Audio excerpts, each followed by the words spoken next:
ำวัดสวดมนต์ทำวัดเย็นผู้สูงอายุส่วนใหญ่ส่วนมากเราก็จะทำเป็นปกติวิสัยอีปอยอีแม่ตั้งหลายที่ฟังรายการธรรมะนี่ส่วนใหญ่ถ้าฟังรายการที่อาตมาจัดมาแรง19 นาฬิกาถึง20 นาฬิกานี้ก็จะปาสวดมนต์ทำวัดทุกวันทุกค่ำยามแลงศรัทธาก็จะได้สวดมนต์ด้วยกันทุกวันสวดมนต์แม้จะสวดย่อๆก็ได้บุญได้กุศลแล้วศรัทธาแต่ไผ่ถ้ามีเวลาสวดมนต์สาธยายมนต์สัก30 นาทีก็ดีชั่วโมงก็ดีหนังปฏิบัติโดยแห่งนี่ก็จะยิ่งเกิดเป็นบุญเป็นกุศลนี่เป็นช่องทางแห่งการเพิ่มปุญญาบารมีให้กับเฮาในวัยที่เหมาะสมที่สุดคือวัยเนี้ยวัยผู้สูงอายุวัยชราเนี่ยที่เป็นว่าวัยทองเนี่ยสถานวัยทองนี่ว่าถูกต้องเลยนะวัยที่เป็นเงินเป็นทองในที่นี้ก็คือความสุขนะสิ่งที่มีค่าเราได้ใจชีวิตในวัยนี้เพื่อสร้างประโยชน์สร้างคุณค่าแก่ตนเองโดยการทำบุญให้ทานรักษาศีลปฏิบัติภาวนาบุญทานเหล่านี้จะติดตามลำตัวเฮาไปเพิ่นบอกว่าทรัพย์สินต่างๆตั้งโลกนะเลือกสวนไร่นาทรัพย์สินเงินทองงัวควายจ้างม้าที่เป็นทรัพย์สินของเฮานั้นโจรก็ดีราจาก็ดีภัยพิบัติต่างๆก็ดีสามารถพรากจากเฮาหรือว่าแย่งจากเฮาไปได้แต่ว่าบุญกุศลนั้นบุญกุศลที่เกิดจากการที่เฮาสร้างสมอบรมเฮาได้ให้ทานเฮาได้รักษาศีลเฮาได้เจริญสติภาวนาเกิดเป็นบุญเป็นกุศลขึ้นในจิตในใจของเฮาอันนี้เพิ่นเรียกว่าอริยทรัพย์สถานทรัพย์ทั่วไปเป็นทรัพย์ทั่วไปทรัพย์สินเงินทองมูลค่ากี่หมื่นกี่แสนล้านก็ตามนั้นอันนั้นบ่ใจอริยทรัพย์สถานอริยทรัพย์คือทรัพย์ภายในที่จะเกิดขึ้นจากการป่ำเพ็งจากการปฏิบัติตั้งแต่ทานตั้งแต่รักษาศีลตั้งแต่การเจริญภาวนานี่สิ่งเหล่านี้จะทำให้เกิดอริยทรัพย์ขึ้นกับเฮาอริยทรัพย์นี้ก็เพิ่มพูนมีดอกมีผลเหมือนกับทรัพย์ทั่วไปถ้าเฮาสั่งสมอบรมบ่อยๆกระทำป่ำเพ็งบ่อยๆก็จะเกิดขึ้นกับเฮาเพิ่มขึ้นนักขึ้นเพิ่มขึ้นนักขึ้นนี่อีปอยอีแม่ทั้งหลายเฮาจะต้องสั่งสมเอาอริยทรัพย์ไว้ให้นักถ้าบ่สั่งสมตอนนี้โอกาสข้างหน้าบ่มีแห้งแล้วแห้งบ่มีแล้วกึดใดตอนนั้นมันก็จะสายเกินไปอย่างบ่ได้ตอนนี้เฮากึดได้ว่า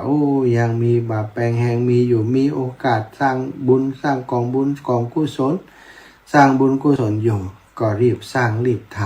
ำรีบสร้างรีบทำให้สม่ำเสมอทำทุกวันได้ให้ทานทุกวันได้ใส่บาตรทุกวันได้ไปปฏิบัติธรรมได้ไปรักษาศีลได้เปรียวเพลพัดปัดกวาดวัดวาอารามหลายคนบอกว่าอีแม่บ่มีตังค์อย่าทำบุญอีแม่อยู่ใกล้วัดไปกวาดใบไม้ไปทำความสะอาดห้องน้ำห้องท่าลงควากับวัดกับวาล้างถ้วยล้างจ้อนให้ครูบาอาจารย์อีแม่จะได้บุญก็จะอาจารย์ว่าอีแม่บุญใหญ่กำเดียวการไปเพียวพัดปัดกวาดวัดวาอารามช่วยงานครูบาอาจารย์ตั้งน้ำฉันน้ำใช้ช่วยงานวัดงานวานี่เป็นบุญใหญ่เป็นความเสียสละเพื่อประโยชน์ทางพระพุทธศาสนาเป็นอุบาสกอุบาสิกาที่ดีนี่ทำเยอะๆมันทำกันซะท่าเอาบุญโดยวิธีง่ายๆเข้าไปวัดไปวาหันห้องน้ำห้องท่าสกปรกเป็นโอกาสดีของเฮาว่าใจหันห้องน้ำสกปรกบิดหน้าหนีปิกมาบ้านวัดนี่สกปรกตุเจ้าขี้ข้านเฮาบ่ได้บุญสถาไปพอได้บาปแหมพระสงฆ์องค์สังฆเจ้าแต่อยู่ตนเดียวตุลุงก็สบายเฮาก็จะต้องส่งข้ออนุเคราะห์ไปเอาบุญกับเพิ่นอาตมาหันหลายคนโยมแม่ หลายๆท่านหลายๆคนโอ้อีแม่ไปวัดถึงวันไปอย่างแม่ไปเที่ยววัดนะไปกวาดใบไม้ไปทำความสะอาดห้องน้ำอาจารย์เขาว่าอีแม่จะเหลืออีหล่ะเขาว่าแม่จะเหลือเขาก็ว่าโอ้อีแม่คนว่านั่นเป็นคนอันธพาลจะไปฟังมันเนอะเทวดาในวัดในวาเทวดาลูกค้าเทวดาภูมิเทวดาเปิ่นหันอีแม่ทำอย่างอันเปิ่นสรรเสริญเยินยอเปิ่นอนุโมทนาบุญกับอีแม่เปิ่นจะปั่นปอนให้อีแม่เป็นผู้มีโภคทรัพย์เป็นผู้มีสุขภาพพลามัยสมบูรณ์แข็งแรงส่วนคนอันธพาลนั้นมันก็จะตำหนิติเตียนอย่างเดียวเรื่องของวัดให้ทุกเจ้าเปิ่นจัดการเองนะความจริงเนี่ยเขาไปช่วยเปิ่นก็แบ่งเบาภาระเปิ่นครูบาอาจารย์พระสงฆ์องค์สังฆเจ้าเปิ่นก็ทำหน้าที่สัพพะเนาะเปิ่นก็จะได้ปฏิบัติธรรมได้ห่ำเฮียนทำปฏิบัติธรรมนำบุญนำกุศลมาฝากมาแบ่งมาปันเขาอาตมานี่ก็มีญาติโยมมาอุปถัมภ์นะมาทำความสะอาดคือนะสถานมากวาดมาถูมาเช็ดมากวาดนะที่กุฏิสิริธรรมวิพัฒน์อนุสรณ์ที่ศาลาเปิ่นจะนัดกันอาทิตย์ละ2 ครั้งมากัน 3-4 คนมาช่วยกันเช็ดกันถูมาทำกับข้าวกับปลามาเอาบุญตัวอันนี้ก็เป็นบุญของเพื่อนเนาะไม่ใช่บุญของอาตมานะเขามาเนี่ยเป็นบุญของเขาไม่ใช่บุญของเขาเขาเป็นสถานที่เป็นเรียกว่าเป็นพื้นที่บุญให้กับเขาลูกศิษย์ลูกหาเป็นเนื้อนาบุญเขาได้มาทำเขาก็มีความสุขเนาะก็มีอนุโมทนาบุญวันนี้ก็มาเนาะโยมน้องวินัสนีหรือว่าน้องติ๊กโยมป้าแก้วโยมปิจันโยมน้องสุขโยธินนี่มาช่วยกันเป็นประจำเวลาเพิ่นมาเพิ่นก็มากันเป็นหมู่นะเพราะสถานที่แห่งนี้นะมันเป็นที่อยู่ของพระสงฆ์องค์สังฆเจ้ามาผู้หญิงจะเข้ามาคนเดียวนี้บ่งามศรัทธาญาติโยมคนเปิ่นหันเปิ่นจะว่าโอ้ทุเจ้าอยู่กับไม่ยิ่งยุ่งแฮมถ้าเปิ่นมาก็บอกเขาเปิ่นมากันเป็นหมู่ 3-4 คนมาช่วยกันเนี่ยการเนี่ยงานทำกับข้าวกับปลาล้างถ้วยล้างจ้อนทำหมดเสร็จแล้วเปิ่นก็กลับไปก็ฮือศีลฮือปอนเปิ่นได้บุญได้กุศลไปอันนี้ศรัทธาเปิ่นบอกว่าอย่างมีในเรื่องของธรรมบทเนาะที่เจ้าหญิงคนหนึ่งน้องของจำชื่อเจ้าหญิงไม่ได้น้องของท่านนันทะเนาะพระนันทะเจ้าหญิงยังหนอจำได้ที่เป็นโรคผิวหนังซะท่าเป็นโรคผิวหนังคันอยู่ตลอดเป็นตุ่มผุพองจนบักก้าออกหน้าสังคมอายเพิ่นคันตลอดเก่าตลอดแล้วก็เป็นตุ่มขึ้นมาตามเนื้อตามตัวเจ้าชายนันทะหรือว่าพระนันทะเนาะก็ทราบความเจ้าหญิงโลหินีเจ้าชายนันทะทราบก็ได้บอกน้องหญิงมาหาบอกว่าถ้าเธออยากจะหายจากอาการป่วยอย่างนี้ก็สัตว์ตูปีจะได้ว่าอยากหายว่ะมันทรมานมากๆเลยพระนันทะก็บอกว่าถ้าอย่างนั้นเธอสร้างศาลาหอฉันไว้สักที่หนึ่งในอาวาสอารามแห่งนี้แล้วก็มาทำความสะอาดปัดกวาดตั้งน้ำฉันน้ำใช้ไว้นิมนต์พระสงฆ์องค์สังฆเจ้าไปฉันภัตตาหารติหันอุปถากอุปธรรมเปิ้นฮือดีเธอจะได้หายจากอาการที่เป็นอย่างนี้สุขภาพที่เป็นอย่างนี้ความจริงก็รักษาโดยยาหลายปากหลายขนาดมันบ่หายซะท่าเนาะพระนันทะเปิ้นฮู้ก็เลยบอกคือน้องสาวอย่างนี้ไปเจ้าหญิงก็ทำตามที่ตุปีบอก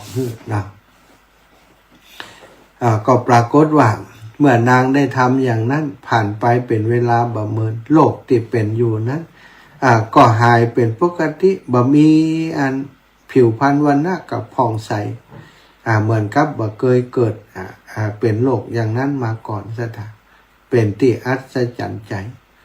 ก็มีคนไปถามพระพุทธเจ้าว่าเจ้าหญิงโลหินีบอกก่อนเป็นอย่างนี้ทำไมเดี๋ยวนี้เป็นไปอีกอย่างทำไมถึงวิบากอย่างที่เธอถึงได้เป็นอย่างนั้นพระพุทธองค์ก็ทรงเล่าให้ฟังว่าในอดีตชาตินั้นเจ้าหญิงโลหินีนี้ได้เป็นอัครมเหสีของราชาองค์หนึ่งราชานี่จะมีพระสนมเยอะสถานแล้วก็สนมความที่เยอะเราสนมบางคนนิสัยดี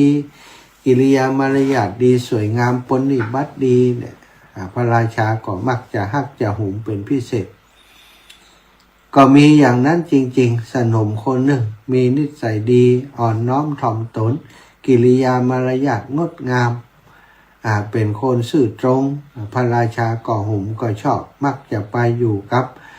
นางสนมคนนั้นเป็นประจำพระมเหสีซึ่งเจ้าหญิงโลหินีในภพนี้ชาตินี้นั่นเองพอได้ทราบว่าพระสวามีแบ่งใจไปให้หญิงคนอื่นนักกว่าตนก็เลยอิจฉาริษยาหาทางกันแกล้งโดยประการต่างๆจังนางเนี่ยอย่างไรคือนางได้รับความเจ็บปวดทรมานมันงามนักกะจัดการมันเอาหมามุยซะดาเอาหมายเหนียงหมามุยเนี่ยเอามาใส่เสื้อใส่ผ้าของนางเอามาอุ่ยใส่ตัวของนางนางก็คันไปอาบน้ำทางน้ำก็เอาหมามุยไปใส่ของเปื่อนวะเสื้อผ้าทุกผืนที่ห่มที่นอนสลีที่นอนเอาใส่เปื่อนหมดสถานางอยู่ที่ไหนก็คันสถาปโตเนาะปัทรมานคันหมามุยใส่จนนางทรมานสนมทรมานจากอาการคันเก่าจนแผลเวอะวะสุดท้ายก็ติดเชื้อในกระแสเลือดแล้วก็ตายในที่สุดเมื่อนางสนมก่อนจะตายก็ได้ผูกเวรไว้ทรมานฉันทำถึงขนาดนี้ฉันไม่ได้มีความผิดอย่างความริษยาของนางขอหือเวรกรรมที่นางทำนี้จงตอบสายนางทุกภพทุกชาติเจ้าหญิงโลหินีนี่เกิดตั้งแต่หั่นมาเกิดมาทุกภพทุกชาติแม้จะได้เป็นเชื้อกษัตริย์แต่ว่าโรคผิวหนังความติคันนั้นเกิดกับนางทุกชาตินี้เป็นชาติสุดท้าย500ชาติ499ชาติที่ผ่านมาชาติสุดท้ายชาติที่500ความจริงต้องเสวยวิบากไปจนหมดสิ้นอายุไขแต่ว่าโดยการที่ทำคุณงามความดีปฏิปัติดูแลตั้งสร้างหอฉันตั้งน้ำฉันน้ำใช้ทำความสะอาดศาลาหอฉันทำความสะอาดวัดวาอารามให้พระสงฆ์องค์สังฆเจ้าได้อยู่อย่างสบายได้ปฏิบัติสมณธรรมอย่างสบายก็ทำให้โรคที่นางเป็นนั้นได้หอมได้หายในที่สุดในสถานไม่ใช่เกิดจากการช่วยของคนอื่นนะไม่ใช่เกิดจากติปีชายซึ่งเป็นพระอรหันต์จะช่วยนางได้หรือว่าแม้กระทั่งพระพุทธเจ้าจะช่วยนางได้นะไม่มีใครช่วยนางได้แต่นางได้ช่วยตัวของตัวเองได้ทำบุญได้ทำกรรมดีเพื่อจะลบล้างกรรมที่บดีของนางกรรมดีที่ทำกับพระทักขิเนยบุคคลผู้เป็นอรหันต์ทั้งหลายมีพระสัมมาสัมพุทธเจ้าเป็นต้นทำให้นางได้พ้นจากวิบากการทรมานจากการที่ไปทำให้เพิ่นได้เดือดร้อนสถานบุญกุศลเป็นทรัพย์เป็นอริยทรัพย์ทรัพย์ภายนอกทั้งปวงโจรป่นได้ไฟไหม้ได้น้ำพัดพาไปได้แต่ทรัพย์อย่างหนึ่งบ่มีโจรได้ป่นได้บ่มีไฟได้เผาได้บ่มีน้ำได้พัดไปได้ทรัพย์นั้นก็คือบุญคือกุศลที่เราทำไว้สถานทรัพย์ภายนอกทั้งหลายต้องเฝ้าต้องห่วงแหนต้องกลัวหายแต่บุญยิ่งยิ่งเพิ่มบ่ต้องมาห่วงไว้ยิ่งใช้ยิ่งงอกงามเมื่อการเวลาเปลี่ยนร่างกายแตกสลายบุญก็ยังติดตามเหมือนเงาที่ไม่บรรละตัวคนผู้มีปัญญาจึงบอกควรประมาทในบุญเพราะรู้ว่านี่คือทรัพย์แท้ ที่จะติดตามดูแลให้ผลไปทุกภพทุกชาติทรัพย์สมบัติเงินคำทรัพย์ภายนอกนั้นติดตามตัวเฮาไปติดตามตัวเฮาไปแค่ในโลกนี้เท่านั้นศรัทธาญาติโยมส่งถึงโรงพยาบาล ทรัพย์ที่มีส่งถึงโรงพยาบาลส่วนลูกหลานสามีภรรยาส่งเฮาได้ถึงปาจ๊ะนอกนั้นต้องไปเองแล้วศรัทธาเฮ้ยนี่เนาะสิ่งที่จะติดตามเฮาไปที่จะหาพามเฮาไปที่จะนำเฮาไปสู่สัมปรายภพภูมิที่ดีในเบื้องหน้านั้นก็คือบุญคือกุศลที่เฮาสร้างสมอบรมไว้นั่นเองเอาละศรัทธาวันนี้ได้นำสาระธรรมนะมาจากมาสนทนากับคนเฒ่าคนแก่อีป่ออีแม่ทั้งหลายตั้งแต่เรื่องของการเตรียมตัวในเตรียมความพร้อมในเรื่องสุขภาพเข้าสู่วัยชราแล้วต้องเตรียมอย่างพ้องนอกอาหารอากาศอารมณ์สังคมที่ดีจะทำให้เรามีสุขภาพจิตที่ดี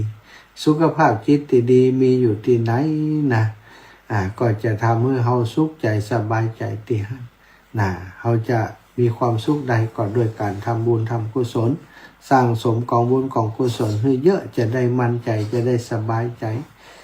เตรียมตัวก่อนตายเตรียมกายก่อนแต่งเตรียมน้ำก่อนแลกเตรียมแบงก์ก่อนจะเดินทางอันนี้คือคนบอกประมาทเนาะเอาละศรัทธาช่วงนี้เวลานี้ก็ขออนุญาตแจ้งประชาสัมพันธ์ข่าวสารงานบุญของหลวงปู่อีกสักเล็กน้อยนะศรัทธามีศรัทธาอีพ่ออีแม่เปิ้นได้ห่วมบุญหอมบุญมาเนาะหอมบุญงานศพของหลวงปู่นะผ่องก่อห้อมเป็นห้องการมาผ่องก่อห้อมเป็นหลัวมาอาตมาทำห้องการก๋วยเตี๋ยวเนี่ยในงานประชุมเพลิงหลวงปู่บุญมาพระครูมงคลบุญญาคมหรือว่าครูบาบุญมา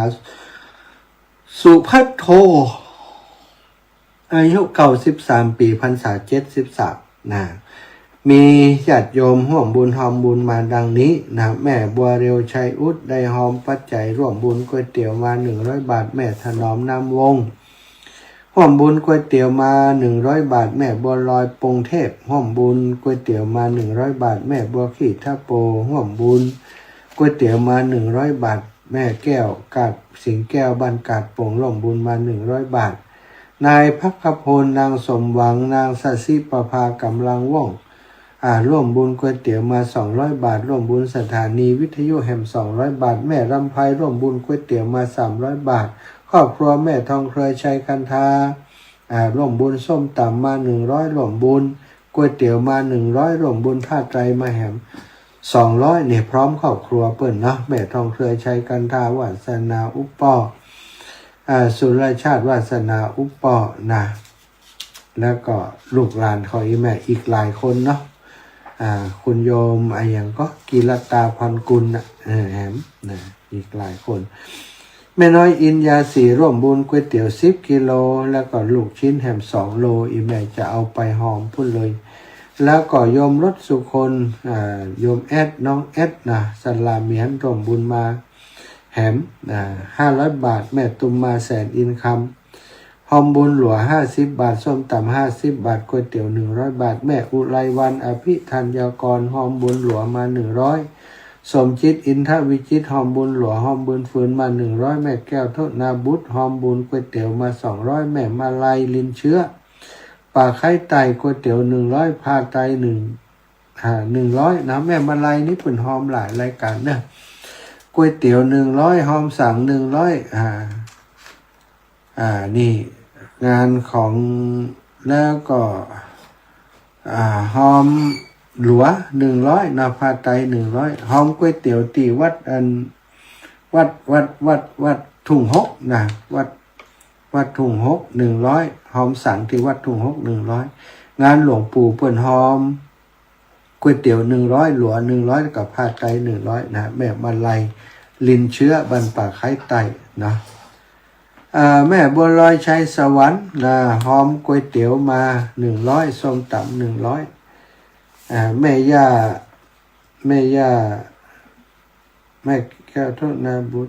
แม่อุไรวันอภิธัญกรแม่เรียบอภิธัญกรส้มตำ100แม่เรียบวังสมบัติส้มตำ100แม่ยาเล็กปาวลีอินสุวรรณก๋วยเตี๋ยว500อันนี้ก็เป็นชื่อเสียงเรียงนามของศรัทธาญาติโยมนะติร่วมบุญร่วมกุศลโดยในงานเตียตมาภาพเป็นสะพานบุญเนาะร้านหลวงปู่บุญมาครูบาบุญมาหลวงปู่มีอายุได้93ศร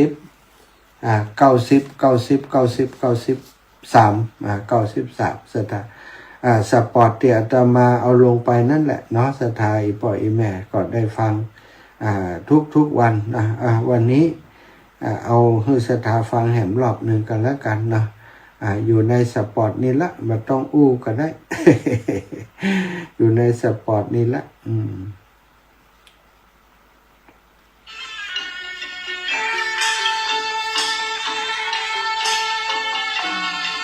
คณะสงฆ์ตำบลบ่อแห้วเขต 2พร้อมด้วยคณะศรัทธาวัดกูหมอนบ้านสันกลางและศิษยานุศิษย์ประกอบพิธีบำเพ็ญกุศลและประชุมเพลิงศพพระครูมงคลบุญญาคมหรือหลวงปู่ครูบาบุญมาสุพัทโธผู้ก่อตั้งวัดกูหมอนณเมนชั่วคราววัดกูหมอนบ้านสันกลางหมู่ที่ 2ตำบลบ่อแห้วอำเภอเมืองลำปางจังหวัดลำปางเริ่มประกอบพิธีตั้งแต่วันที่3ถึงวันที่7กุมภาพันธ์2569จึงขอเชิญร่วมพิธีบำเพ็ญกุศลและประชุมเพลิงศพพระครูมงคลบุญญาคมหรือหลวงปู่ครูบาบุญมาสุพัทโธอายุ93ปีพรรษา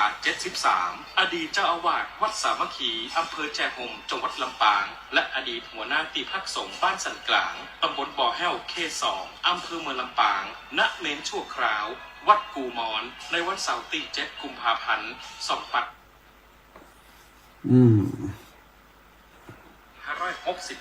จึงขอเรียนเชิญพุทธศาสนิกชนทุกท่านร่วมพิธีบำเพ็ญกุศลและร่วมทำบุญในงานประชุมเพลิงศพพระครูมงคลบุญญาคมโดยพร้อมเพรียงกันและสำหรับผู้มีจิตศรัทธาที่มีความประสงค์จะเป็นเจ้าภาพถวายปัจจัยเครื่องไทยธรรมพระสงฆ์ผ้าไตรบางสุขุนหนังสืออนุสรณ์ปราสาทนกหัสดีลิงหรือเจ้าภาพโรงทานน้ำดื่มหรือทำบุญกันได้ตามกำลังศรัทธาสามารถร่วมทำบุญได้ที่ธนาคารออมสินชื่อบัญชีวัดกูหมอนสันกลางบุญมารามเลขที่บัญชี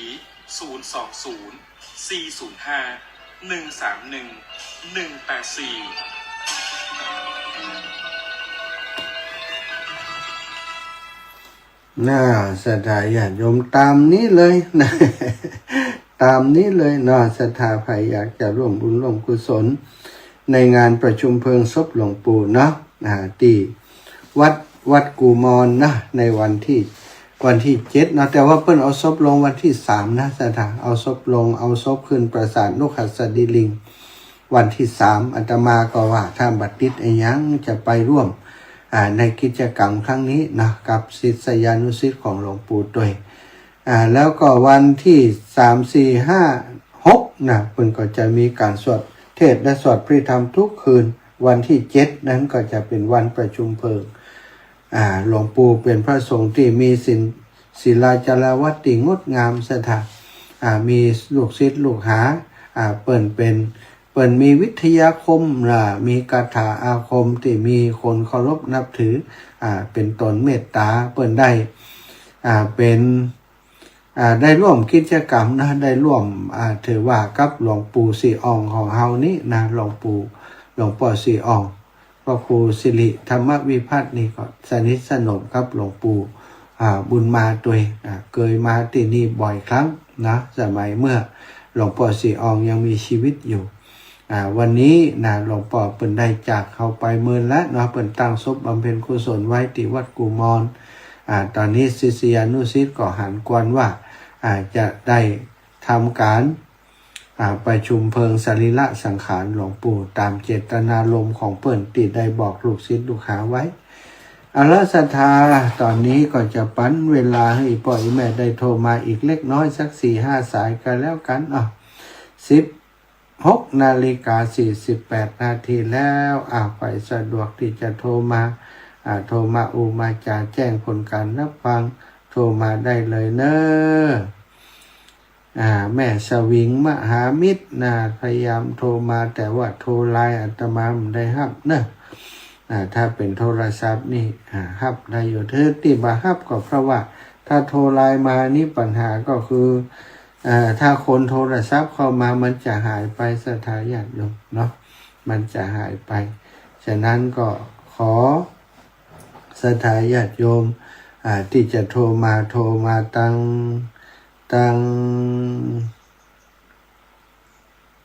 7 โมงเจ้าแต่วันนี้ฟังท่านเสียงดั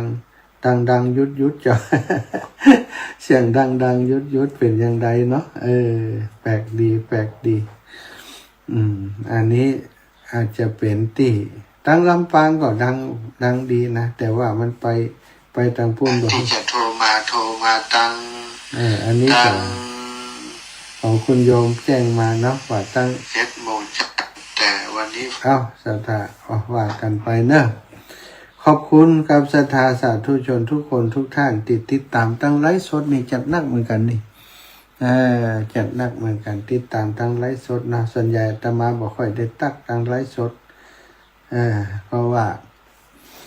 บ่ได้พออันตามลำดับเนาะโอ้นักเหมือนกันคนติดตามตั้งไลฟ์สดขอบคุณเนอะทุกคนทุกท่านแม่สีทรเปรมจิตนะชุติการรอดพยัญยายอย่างนี้โอ้ภาษาอังกฤษนี่อ่านไม่ออก พระอาจารย์เจ้ามีคุณย่าจันสมอินทองเส้นทองหลังกะรวมบุญมาแห่ม50อันนี้อ่านนะตะกี้แล้วอีกแล้วเนาะบัดแรงเวลานี้บ่ค่อยมีคนโทรเฮ้ยเนาะเปิดโอกาสแล้วมันโทรมาแหละ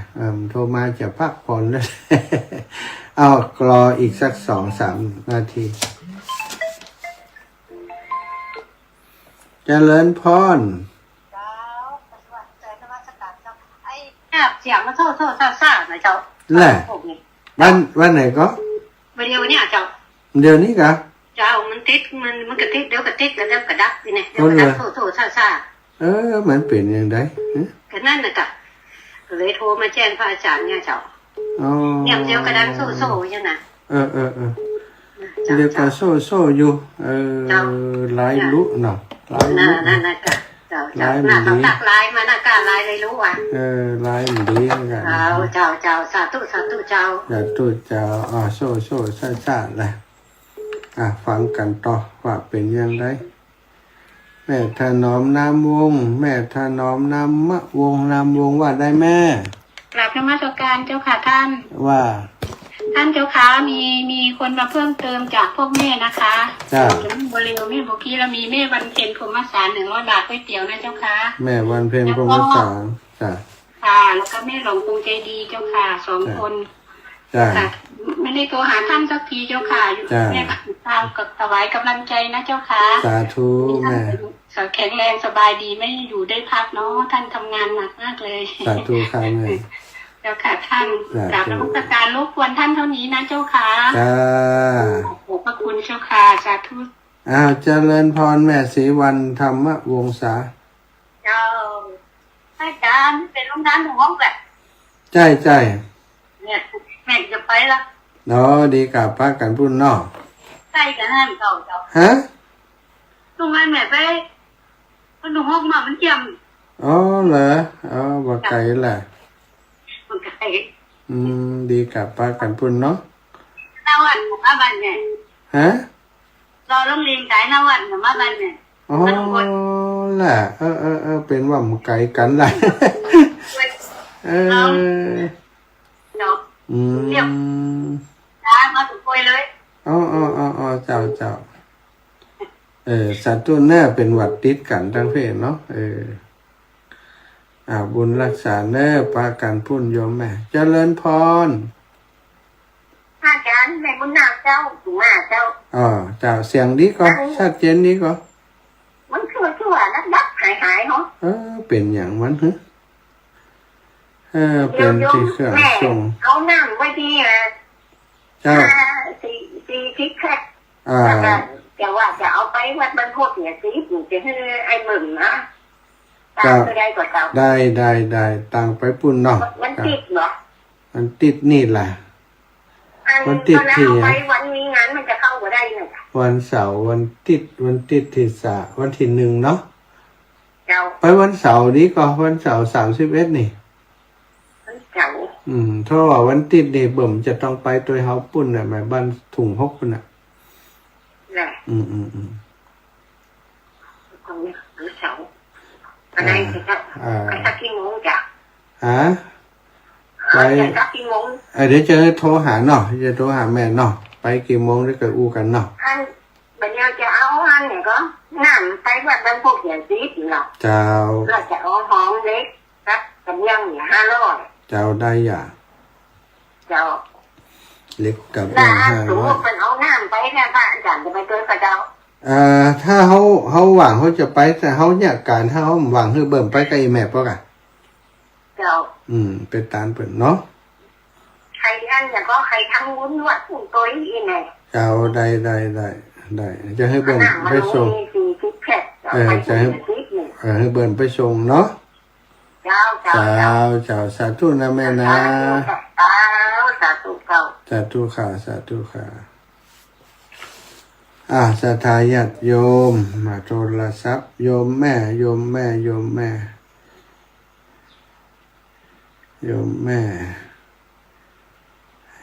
บุญนาคนะตะกี้โยมแม่บุญนาคนะต้องบันทึกไว้ก่อนเพราะบ่ได้บันทึกตั้งแต่โยมแม่บุญนาคนี่โยมแม่บุญนาคเพิ่มชื่อโยมแม่บุญนาคใหม่สาธุเอาละศรัทธาน้องนัดว่ายังได้เสียงมันเป็นยังอั้นหรือไม่เสียงเพิ่นว่ามันกุ๊กกักนะมันจะเป็นที่ของอาจารย์เพื่อก็น้องนัดส่งวิดีโอมาฟังเสียงดูก่อน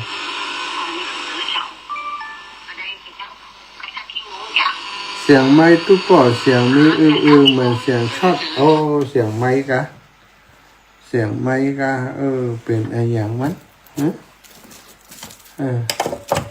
ต้องมาปอติมิกแล้วเนาะน้องนัดเนาะ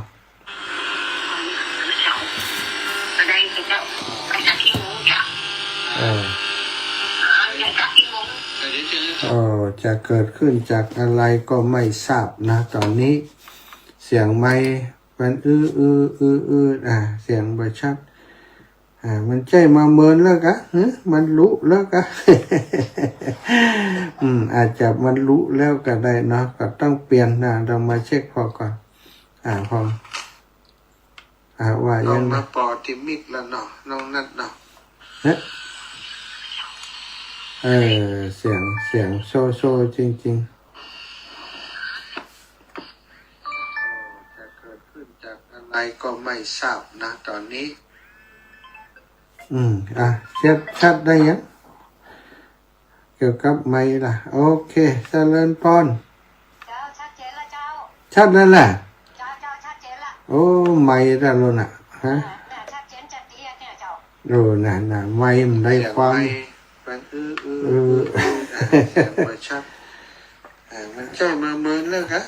มันรู้แล้วกะศรัทธาญาติโยมแล้วก็ได้เนาะก็ต้องเปลี่ยนนะเรามาเช็คพอก่อนพอนี่เป็นปัญหาทางเทคนิคเนาะขอบคุณนะช่วยกันพอเนาะตอนนี้ชัดแล้วครับมาเป็นช่วงๆครับเสียงโซจริงๆก็คงจะเป็นเรื่องของเสียงไมค์มันเสียงไม่ชัดเอาละเนาะเวลาจะหมดแล้วสตาหมดเวลาหมดเวลาขอนำรายการจากลาไปก่อนเนอะจัตตารโอธัมมาวะทันติอายุวันโนสุขังภะลัง